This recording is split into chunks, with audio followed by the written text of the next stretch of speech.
You, John Fitzgerald Kennedy, do solemnly swear I, John Fitzgerald Kennedy, do solemnly swear that you will faithfully execute the office of President of the United States that I will faithfully execute the office of President of the United States and will, to the best of your ability, and will, to the best of my ability, preserve, protect, and defend the Constitution of the United States. preserve, protect, and defend the Constitution of the United States. So help you God. So help me God.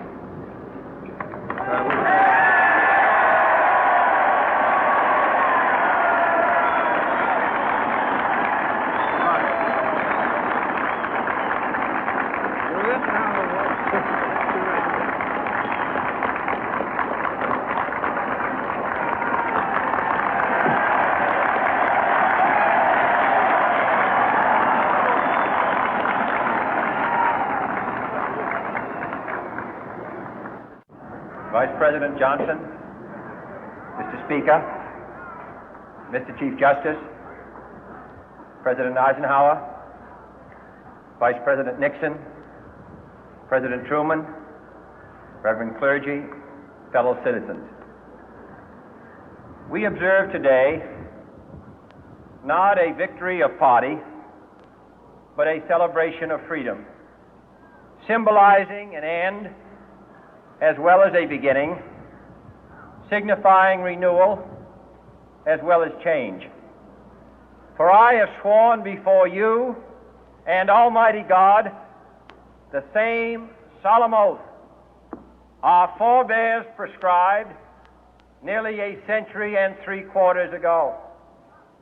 The world is very different now, for man holds in his mortal hands the power to abolish all forms of human poverty and all forms of human life.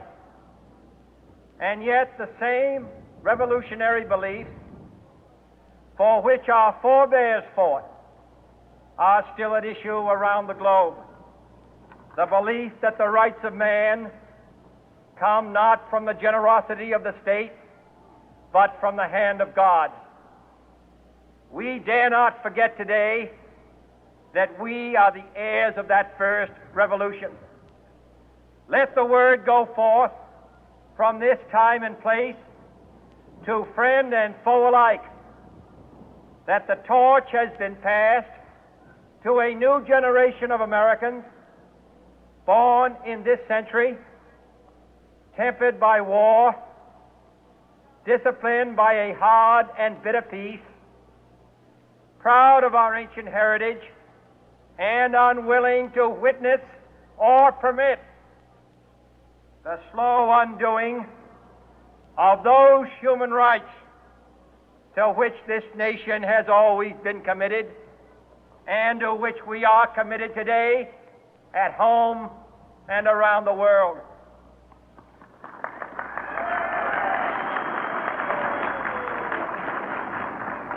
Let every nation know, whether it wishes us well or ill, that we shall pay any price, bear any burden, meet any hardship, support any friend, oppose any foe to assure the survival and the success of liberty.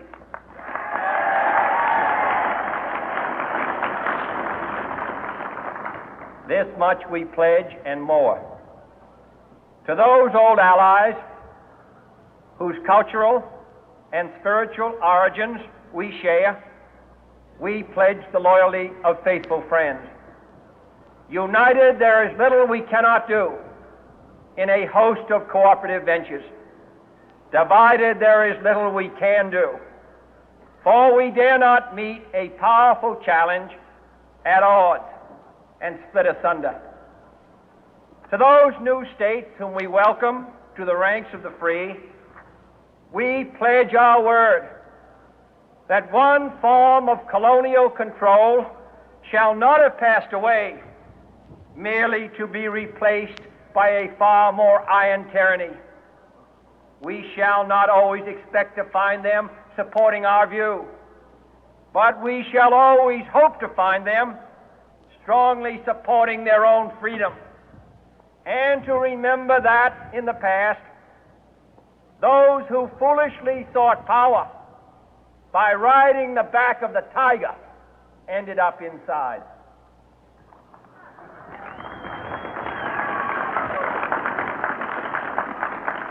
To those people in the huts and villages of half the globe struggling to break the bonds of mass misery, we pledge our best efforts to help them help themselves for whatever period is required, not because the communists may be doing it, not because we seek their votes, but because it is right. If a free society cannot help the many who are poor, it cannot save the few who are rich.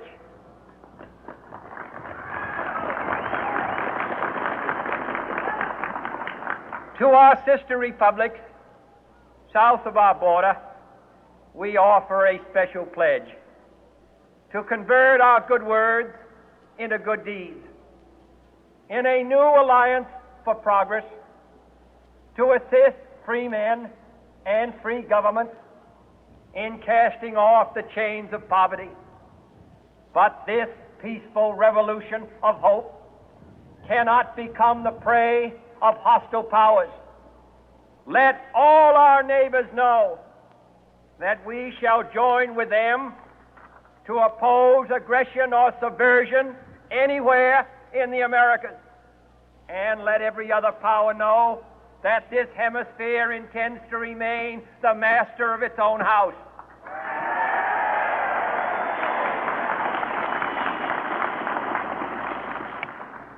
To that World Assembly of Sovereign States, the United Nations, our last best hope, in an age where the instruments of war have far outpaced the instruments of peace, we renew our pledge of support to prevent it from becoming merely a forum for invective, to strengthen its shield of the new and the weak, and to enlarge the area in which its writ may run. Finally, to those nations who would make themselves our adversary, we offer not a pledge, but a request that both sides begin anew the quest for peace.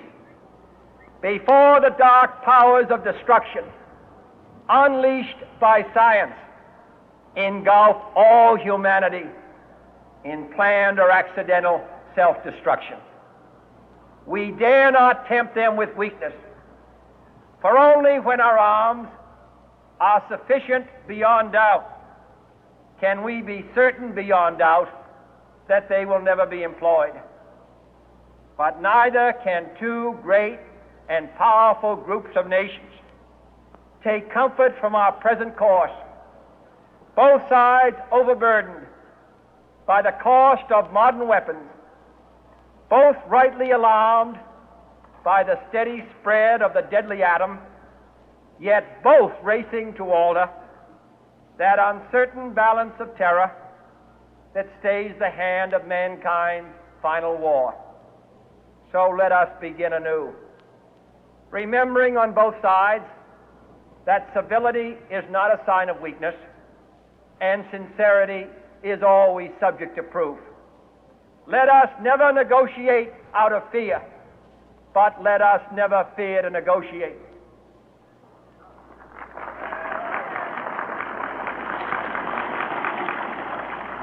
Let both sides explore what problems unite us, instead of belaboring those problems which divide us.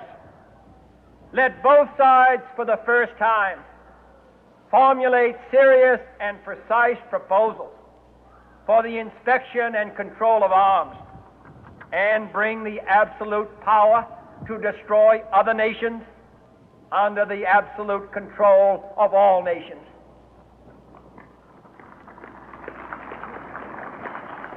Let both sides seek to invoke the wonders of science instead of its terrors.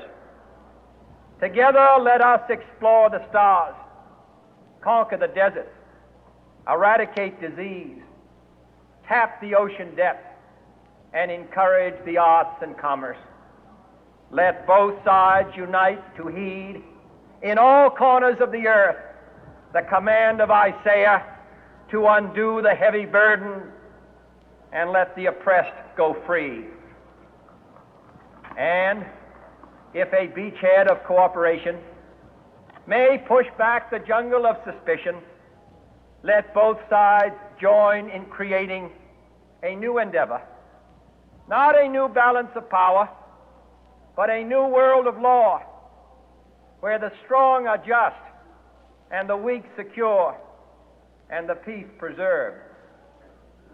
All this will not be finished in the first 100 days, nor will it be finished in the first 1,000 days, nor in the life of this administration, nor even perhaps in our lifetime on this planet.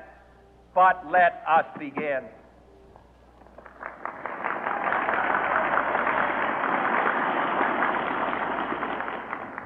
In your hands, my fellow citizens, more than mine, will rest the final success or failure of our course. Since this country was founded, each generation of Americans has been summoned to give testimony to its national loyalty.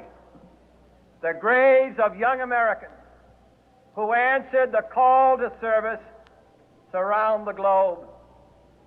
Now the trumpet summons us again, not as a call to bear arms, though arms we need, not as a call to battle, though in battle we are, but a call to bear the burden of a long twilight struggle, year in and year out, rejoicing in hope, patient in tribulation, a struggle against the common enemies of man, tyranny, poverty, disease, and war itself. Can we forge against these enemies a grand and global alliance, north and south, east and west, that can assure a more fruitful life for all mankind?